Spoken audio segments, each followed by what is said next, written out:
My name's Andrea. I am in LPC. Ariana, I'm going to introduce you. She is an LCSW, also has a business for clinical supervision. So anybody who's seeking clinical supervision, also really those who want clinical supervision and maybe are looking at starting a private practice, as well as she has a consultation business. Is that what we call it? Ariana, consultation business? Yeah. Consultation business where she can help you start private practice. I kind of call it like a private practice boot camp. All the ins and outs to if you want to start private practice, if you need someone to support you along the way, kind of do that individual support. That is what her consultation business is for. And we collaborated since we both have a passion for starting private practice. And we see that we kind of complement one another, but offer two different approaches to how we start private practice. And so I also have a private practice in Northeast Portland called Uniquely You Counseling, where I specialize in working with BIPOC individuals.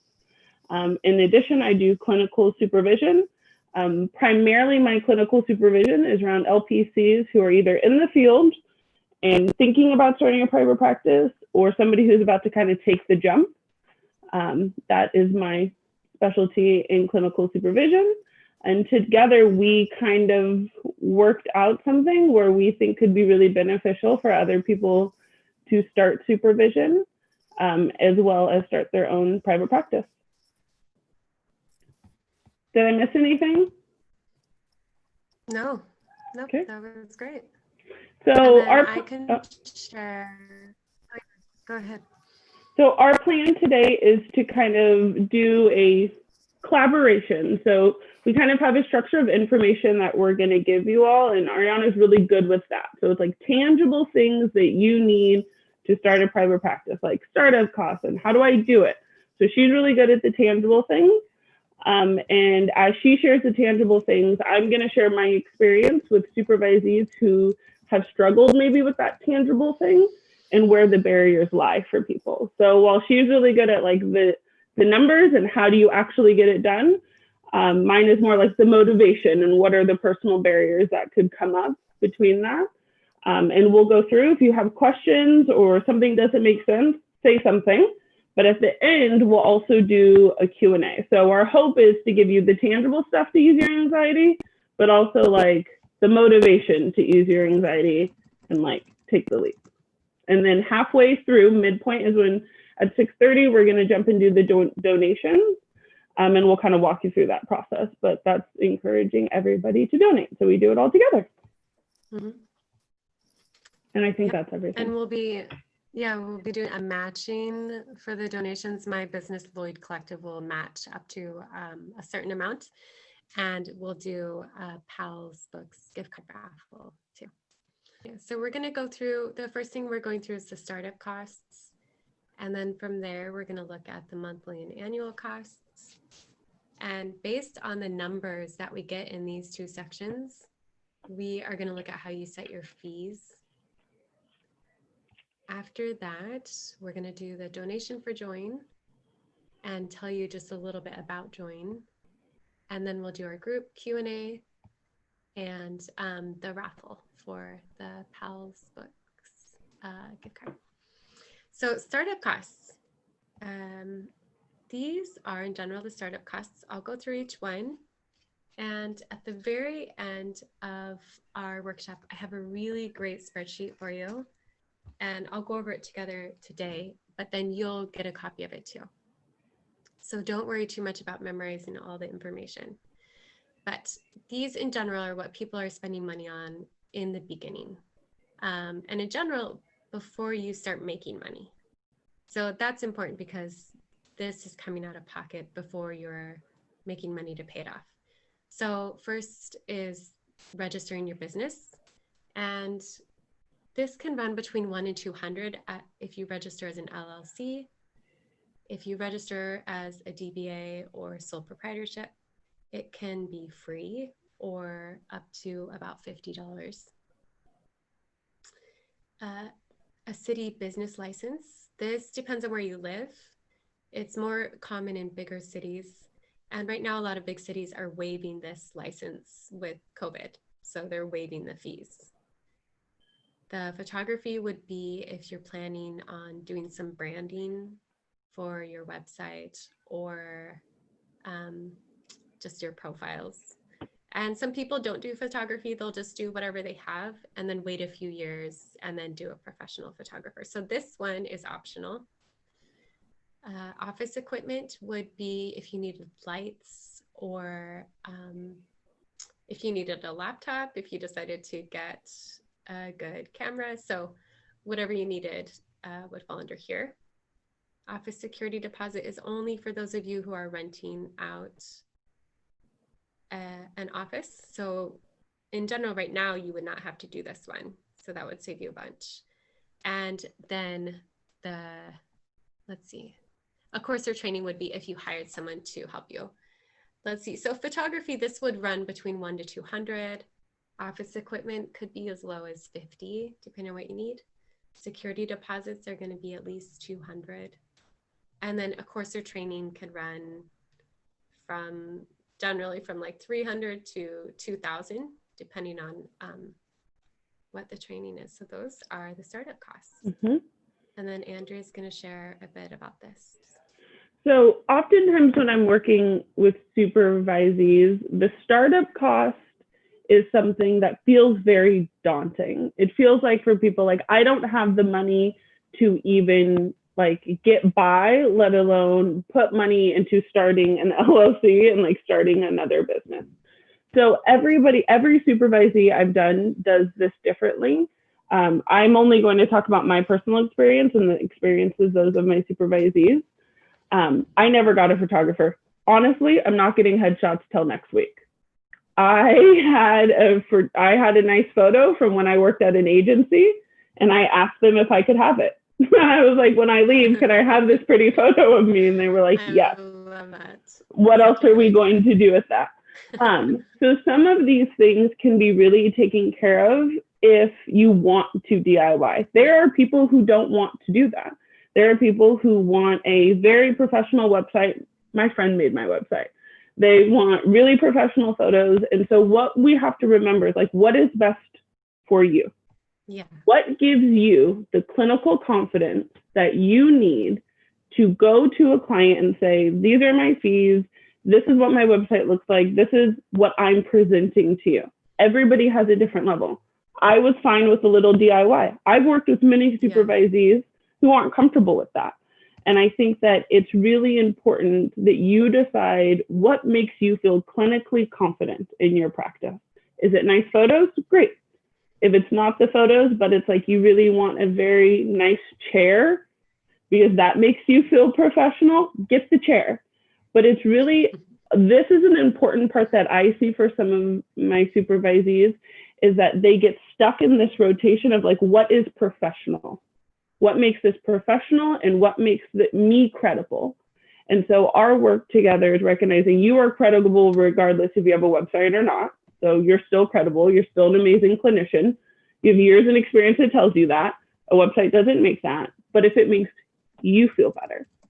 Professionalism in our field, when I am doing a training with another colleague of mine named Juliana, and we really look at demystifying what private practice is, what professionalism is, and taking it out of our understanding of what it looks like in our Western society and what that means and how that falls for many times under white supremacy and oppression. So a lot of that is that ingrained feeling of like, I'm not good enough. My website isn't good enough. I don't look professional enough. I don't have the cards. Who would ever trust that I am this professional? And so a lot of that work for a lot of my supervisees is looking at what makes you feel professional, not what is professional. Mm-hmm. But if headshots make you feel professional, maybe you got to spend an extra couple $100. It didn't matter to me. What really mattered to me is I wanted a really nice looking chair because somewhere in my head, therapists had nice looking chairs. Not because we do, because it made me feel more confident. So I think an important part of the startup fees is what makes you feel confident going into your practice. If it's a website, then that's maybe where you need to put your money in. If it's how your decor looks in your office, if it's that you want a nice camera and then some of my supervisees have that light thing behind or in front of them. Mm-hmm.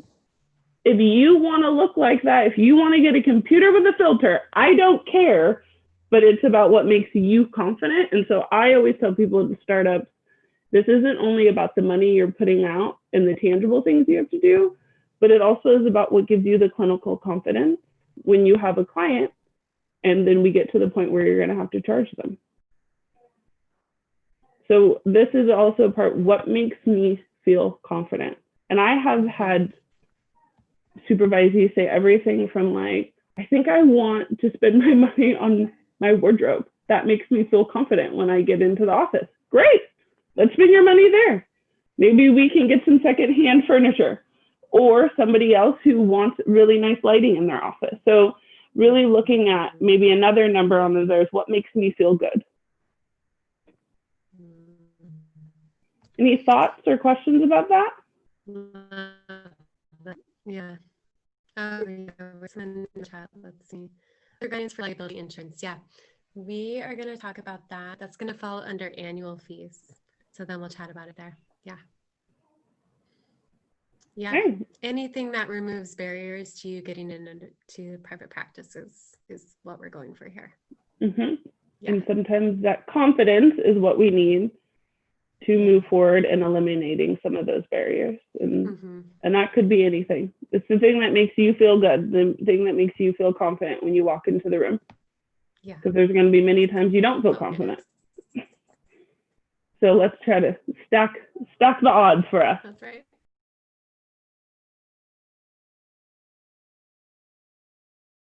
As she's pulling that up, I want to be mindful that for some of my supervisees, that decision to do an LLC or going to sole proprietorship, I think that's a you decision, right? There's no right decision. For me, I thought it looked cool to have LLC behind my name, so that's why I did it.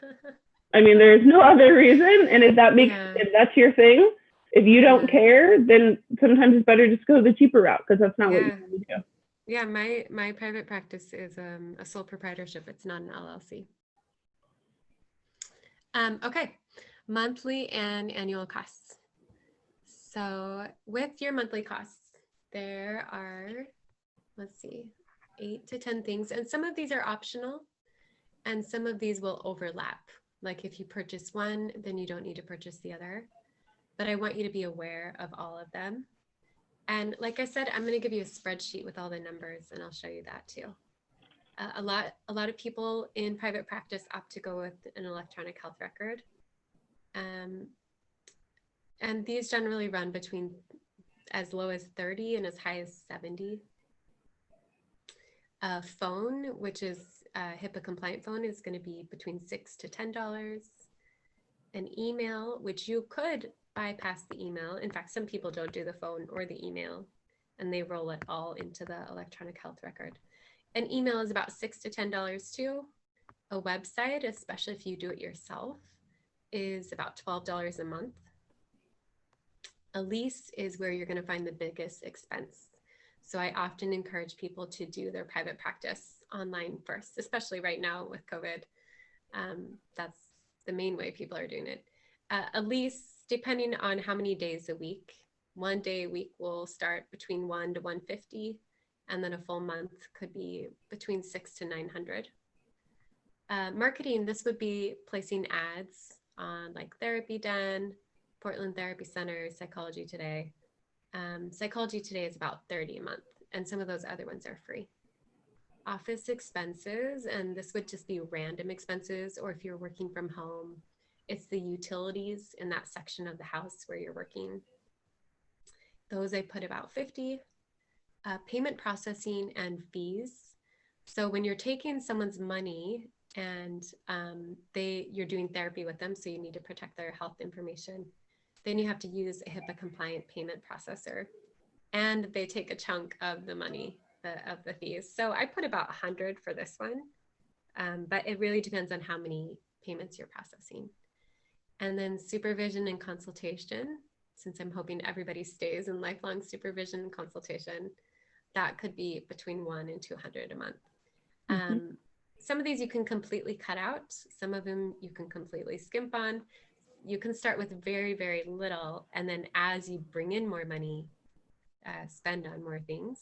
Mm-hmm. Some of them are convenient, right? So Yeah. you can do, if you have more time than money, you can put in the time until you have more money than time, and then you switch it. And then let me just show annual costs really briefly. So we have a question that, are there payment processing fees, HIPAA payment requirements if you aren't billing insurance? That's a great question. I have to read that. Are there payment processing? So yes. The question really is, are you a HIPAA covered entity if you're not billing insurances? Technically you're not, but your state requirements for your license usually still require you to keep the HIPAA requirements, even though under the federal HIPAA laws, you're not actually a covered entity. So you're still going to find yourself needing to do, it's still the safest bet to do payment processing fees. Although you will find clinicians doing therapy and their clients pay them on Venmo or through PayPal.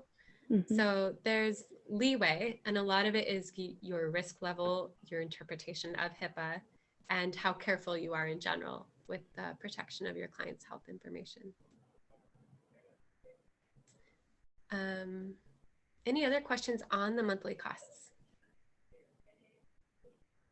And I'll be going over them again just really briefly. So if questions come up, let us know. Annual costs, professional liability insurance. Most people pay this every 6 months to a year.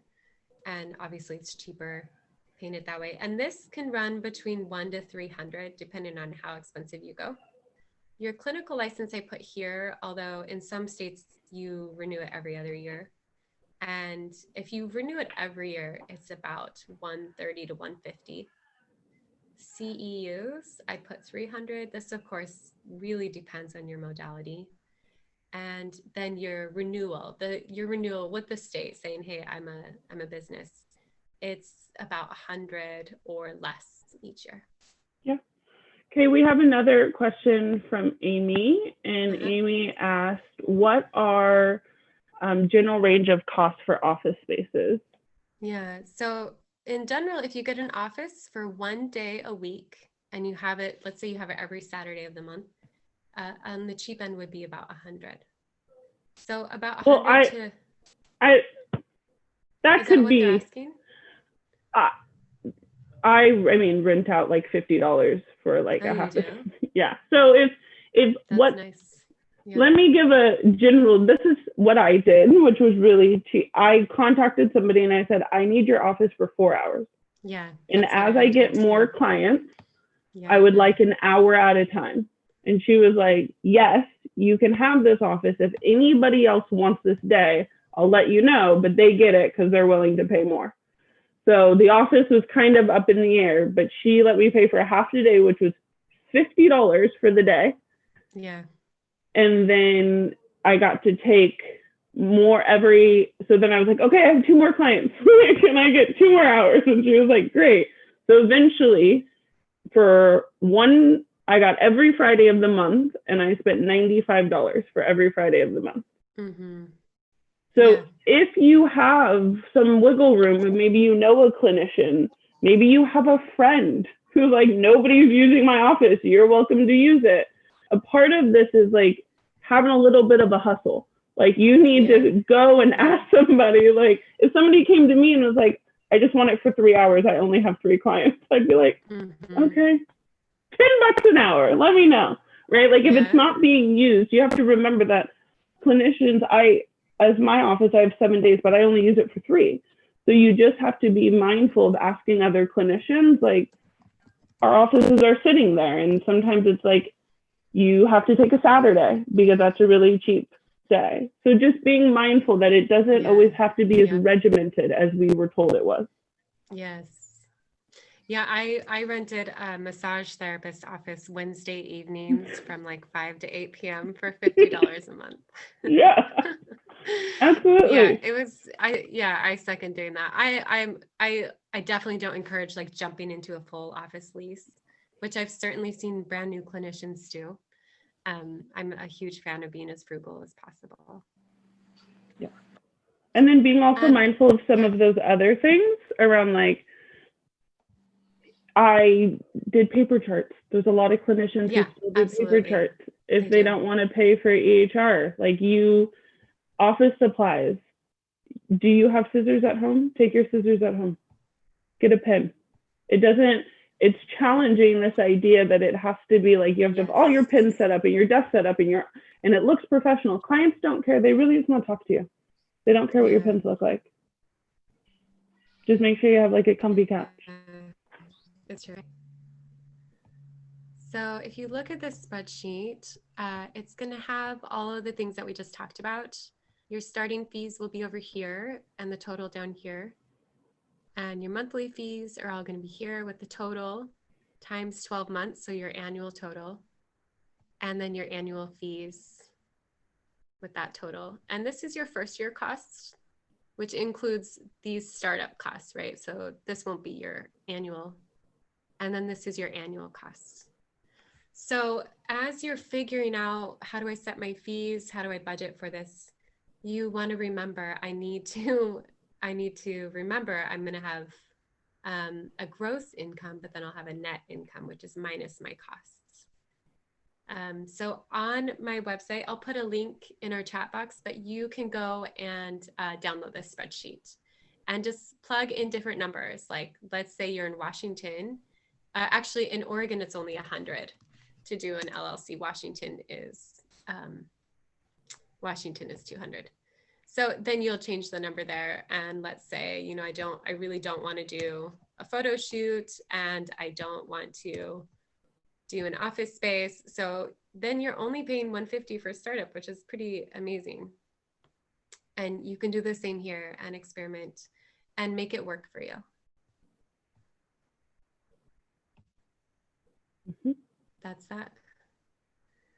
So I'll share that on my website.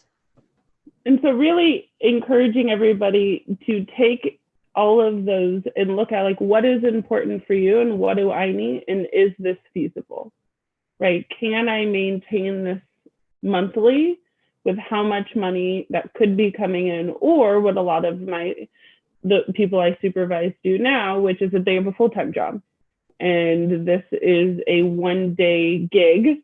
And they're going to kind of see how it goes. And when it goes well, or if it goes well, they add 2 days and then they add 3 days.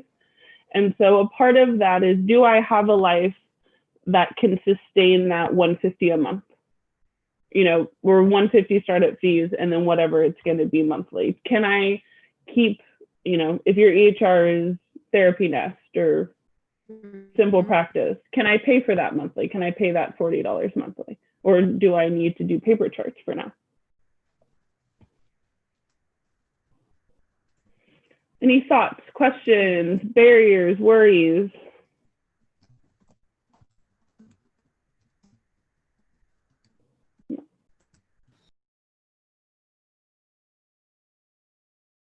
If you're joining a group, usually they're going to cover all of those admin costs, and then they're going to take a cut of what you make, usually 50% at least, to cover all of those overhead costs, and for the convenience factor and the marketing, because they're bringing you clients. So it's not a bad way to go if you kind of want to get a feel for it before you do your own private practice. Some people do it that way too. Yeah. I think what it's important to look at is, what is your long-term goal, right? And what do you need going into this? I think that for some people, being a part of a community with the group practice, having somebody who's there, a manager who helps run the clinic and can really guide them, having somebody who sets your appointments for you, and you don't have to do like the back and forth calling if you have a full-time job already. Like, those things can be really beneficial. A lot of the work initially is the admin stuff, right? It's like somebody calls for a consultation, you call them back, and kind of going back and forth. And and I always ask supervisees, like, time or money, what do you have and what are you willing to give up? And for some people, it's like, I have less money than I do time, so I don't mind doing a consultation. That's right. So I just think it's where you want to be and what feels safest.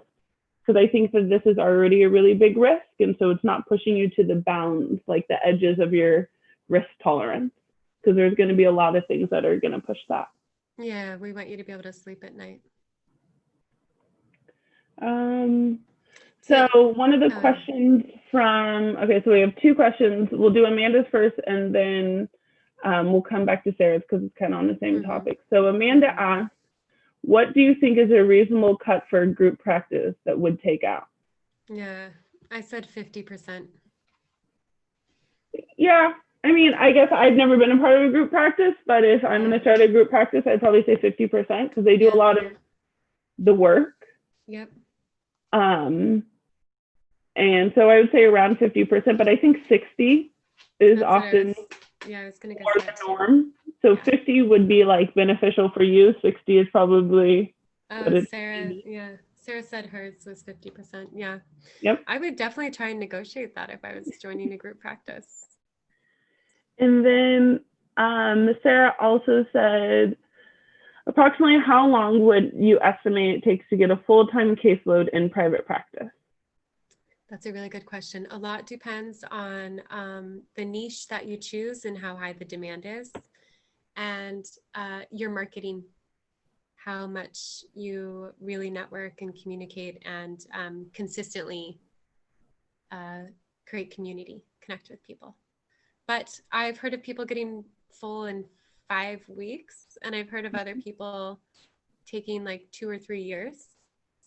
So it's just such a wide variety. But I would say the average person within 6 months has a pretty good caseload, if they're putting, like a lot of energy into it.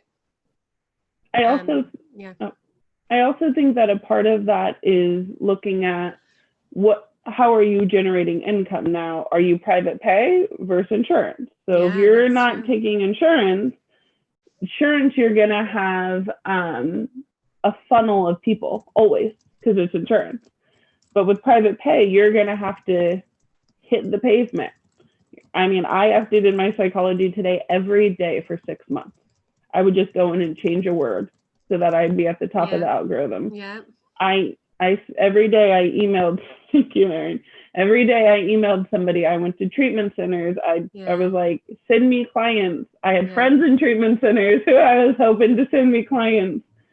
So it's just figuring out, where are you getting your clients? They aren't going to just show up. So you need to be intentional about where, if you work with those who struggle with postpartum, you should probably be networking with those who also work with postpartum. If you want to work with kids, you should be going to schools and emailing people and being like, does your kid need therapy? Because I'm here for you. So it is kind of like generating that. But mine was full within 2 months of opening it. But I had also done it every day to add up. And I had people like MK, and I had people at places who sent me people. Yeah. You got to know people to send you people. Yeah, the networking is number one. You want to be at the top of at least 5 people's referral list. That's what I tell my supervisors. Wait, what do you say, Andrea? You need to be at the top of at least 5 people's referral list. I love that. And then, okay, so how do you recommend setting your fees based on your monthly? Okay, that's what we're going to go into, Andrea. So we'll move into that now. All right, here, let me share my screen and I'll move quickly because it's really easy to talk too much. Okay, the spreadsheet for what I just shared about expenses, it's on the winter workshop page and it's right here. So fill out your info and then you'll get a link for it. Okay, so let's see. Yes, setting fees. Okay. So with setting fees, what you want to do is you want to know the number that you need, and then you create different offers. This is how I set it up with people. And I encourage them to have a few different offers here. One would be like individual therapy, and this one is private pay. But you could also do an additional offer that's like offer number 5 is OHP, because they reimburse that about $145 per hour. or offer number 6 would be a different insurance. But what you're going to do is look at how many people you want to see in general a week. And I'm giving us a 40-week year. I'm subtracting 12 out for vacation days, sick days, client cancellations, etc. So you see 20 people every week for 40 weeks of the year. You charge them 100, which is kind of low for Portland. It's right above low, right? Maybe right below average. This is going to bring in about 80,000 a year. All of your sessions are 1 hour. There's 800 hours, and you end up working 20 hours a week. So that's the basic example, but it gets more interesting as we move down the offers here. So this second one here is the sliding scale. People always want to offer sliding scale, and I always encourage it, but you want to make sure that the numbers work, because I've also seen people put themselves out of business because they're not keeping an eye on how it impacts their business model. So put this in there as well. You know, I want to see 4 people a week that I'm seeing on sliding scale, and I'm only charging them 60. And that's what that's looking like. What I encourage therapists who are starting a practice to think about, not to do, but just to think about, just to plant the seed, is different formats to earn money. So you can see here, if I did group therapy, there are 5 people in my group, and I see them once a month. And each of them pay $40 for a 2-hour group over here, which is actually a really good deal. You can see that with that group, I make $100 an hour, and it only adds about a half hour of time to my schedule each week. And then with this, with a workshop, I run a workshop of 15 people 2 times a year. Every single person pays $250. The workshop is 3 hours, and I'm making $12.50 an hour, and I'm only doing an additional 15 minutes per week. So it's really important to look at what's the annual income? Does it match what I actually need? How much am I making per hour? And how much am I working per week? You want to keep an eye on those things and be really intentional about them. And with that, you're asking yourself, you know, you have a business goal, and that goal can be to include your expenses. It can be to include, you know, meeting your own basic needs. It can be to include paying taxes, which is generally 30%. And it can also be to include donating to local causes or things that you really care about. So it might be that your basic needs only cost $80,000, yours and your family's or something, but you also want to donate, you know, 20% of your income to certain nonprofits. So then you want to make 100,000, but you also want to be able to pay your taxes and expenses. So you set up your business model to encompass all of that. And whatever you set it up to make is what it's going to make. So whatever your numbers work out to here are what it's going to make. And if you don't like what you're making, you go back to reestablishing your numbers so that it's adding up. Any questions before I click away from here? And that's with like not working 3 months of the year. That's with working, yeah, 12. That's Yeah, right. Or having intermittent cancellations or different things like that. Yeah. That's working a schedule that is doable, and you can have a life, and you can have breaks. I don't know what you're talking about. You can go on vacation, and you can actually have a schedule that isn't about caring for other people and forgetting to care about yourself. Right. It's really like a financially healthy schedule. So you can spend energy doing the things you care about. Mm-hmm. All right. Any thoughts, Andrea? I think I love that model. I'll be transparent with everybody. I didn't have that when I started. As MK knows, I just jumped. I just took the jump. I couldn't take anymore, and I took the did jump the same, and I yeah. ran. Yeah, I did the And- same. And so we want to offer this to people because it doesn't have to be that chaotic. And I didn't have anybody to walk me through that and Yeah. how to do those steps. Yeah. And it doesn't have to be like you burn out and you flee. It can actually be like, I can be intentional about this and have my eye on this. And maybe this is like a 2022 goal, or maybe I have some money now and this is a goal for now, right? But I That's think right. it's just really looking at that I think oftentimes in our world, people go into private practice as like the survival, like last resort, like I couldn't keep doing it, so I had to do something different. Yeah. And what we want it to be is that you don't have to go do it like we did. You don't have to like jump off the edge and hope that it works. If I would have had this formula, I would have had some stability along the way. And it does, yeah. and it's hard. It's hard. It challenges everything we have learned around to not talk about money and to be somebody who is there for clients. And it isn't, you know, I always heard in graduate school, if you're in it for the money, then don't be a therapist. And I don't think Right. that's true. Yeah, I don't think I think so. that we can live a life and have money and help people. So my hope is, what we hope is that this gives you leeway to take the jump, that it doesn't have to be terrifying. And if I would have had that, I would have saved, you know how much money I've spent on bookkeepers to clean up my books, or billers to clean up my books, because I just jumped and I had to deal with the other stuff later. Yeah. This is a formula where you don't have to do that. You can be intentional about it. Yeah. So we're going to break then for donating to join, and then we'll do Q&As. And with your donation, if you like, you can post what you donated in the chat, and then Lloyd Collective, which is my consulting business, is going to match it. And then we're also going to give you numbers based on that, so that we can do a raffle for PAL's gift card.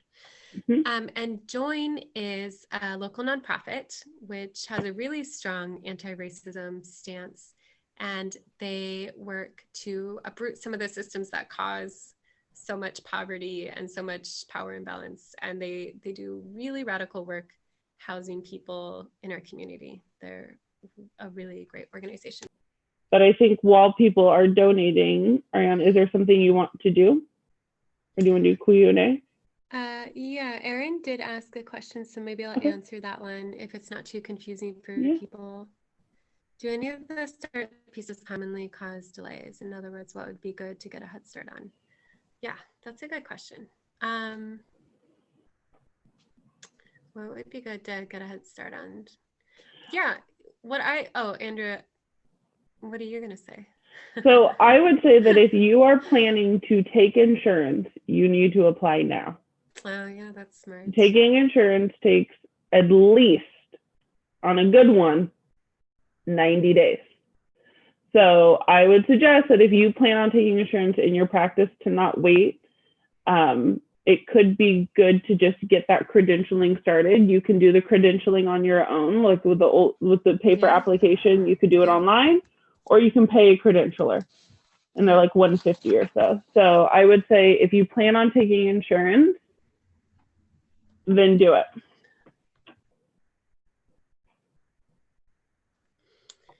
What I was going to say too is I encourage people to, let's say, you're going to start a practice in like 6 months or a year. I encourage people to build up a social media presence. So start your Instagram, start your Facebook, get on this really wonderful website called Canva, which is like graphic design for beginners, and just start putting out this message, whatever the thing is that you care about, so people know who you are. That's what I encourage you, because getting clients is one of the biggest things once you open your doors. Okay. So everyone give yourself a number based on those. And then Andrew and I are going to tell you very briefly about the work we do, and then we'll open up for further Q&A. All right. So what I wanted to share is my business is called Lloyd Collective. And it's my main thing that I do in there is I have an 8-week program, and people do that program and it takes them from start to finish of the whole private practice setup. So you register your business, you make your website, you set up all your documentation, your accounting systems, your marketing, and you're doing it all from this goal of uprooting some of the problematic structures and systems that are in place, like racism, patriarchy, individualism, and really trying to do it so that you're creating more liberation and community in the world. That's my big focus in my work. So I teach people, they get a bunch of videos and tutorials, and then we do weekly meetings in a cohort. So you build your practice all together. So if you're interested in that, you can check out my website or email me and take it from there. Okay. So I can't hear you, Andrea. Oh, you can't hear me? No, you're not muted. Can anybody hear me? No, we can't hear you. Oh, they can hear me. It's me that can't hear you. Okay, go ahead. Okay. So I have a private practice that specializes on working with BIPOC individuals, as well as for supervision, those who want supervision. It kind of aligns with my other business venture, which is something I'm working on with Juliana Varr. If anybody knows her, Varma, she is another private practice clinician out there in the world. And we have a training coming up at Lewis and Clark. It is on March 20th through Lewis and Clark, and it's called Building a Practice from the Soul, an anti-racist and trauma-informed approach to building a private practice. So her practice is really around trauma and really somatic trauma and how it shows up in the body. And my practice is for BIPOC individuals who experience a lot of racial trauma. And so what we do is we collaborate in creating a private practice that allows for you to kind of challenge some of the systems and the hierarchies that we have been told that can fall into our clinical work. And the approach we use is that if we can help to really liberate our clinicians and allow them to be their full selves in private practice, it helps our clients be their full selves. And so what we do is really challenge some of the beliefs that have been entrenched in white supremacy and have created a martyrism for us at times. And so what we do is talk about how you can get your power back and how you can create a practice that is for you from your soul and your vision, and not based on maybe what other people have told you that it has to be. So we have building private practice from the soul, and then we also have a training coming up at Lewis and Clark, which is for those who are supervisors. So supervision from the soul. And we collaborate on that. Mm-hmm. And you guys are on Instagram. You have a really good Instagram. Oh, yes. We are Practice from the Soul. You can find us on Instagram. Yeah. I'm really working on posting, but you always can message us if there's something, if you have questions, concerns. But really what we hope is to get more clinicians out there, to have private practice, to get more people creating a life that they love. Yeah. Yeah. So while she's doing that, are there any other questions, concerns, worries, things that you're still thinking about are going to be a barrier? I'm here to answer any questions that I can. Doesn't mean I can answer them all, but I can try.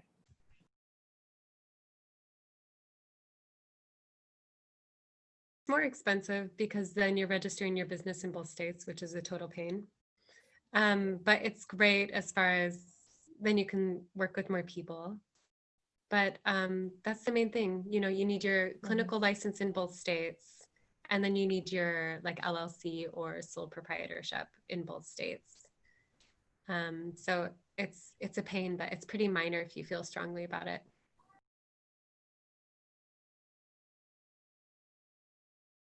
I think it's great to start one first. Okay. Yeah. Thank you. Interesting. Amanda asked, I'm getting stumped on getting paneled. What do I need to get in place? I thought you needed EIN and LLC already. So so getting paneled, it kind of, if you're really good at admin stuff, it's actually really easy. It's a packet that you fill out and you send to every insurance company. This is before COVID. One of the things that if you have the money, I think it also could be nice to get a credentialing company to help you get paneled. It actually saved me a lot of time. If you're doing shoestring budget, you can get paneled. So what it would be is like, let's say you want to be on Pacific Source.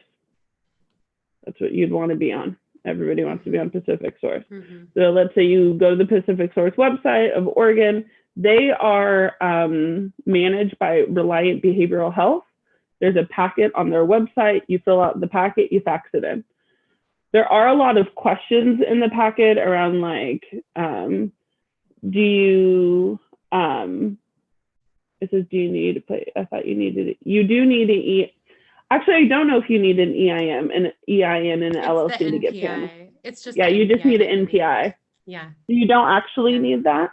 But this way, what I've seen people do now that I have more knowledge about paneling is that they hire an insurance company for like a credentialing company for like $150, and they apply to all of them, and then you can say yes or no to any of them, right? Yeah. Depending on what their fee scale is back, right? If it's like that's not worth the fee scale, then you can go to a different one. So that's what I would say is, if you have the money, then try to get a credentialer. I use Alchemy credentialing. I don't know if they're just somebody I used.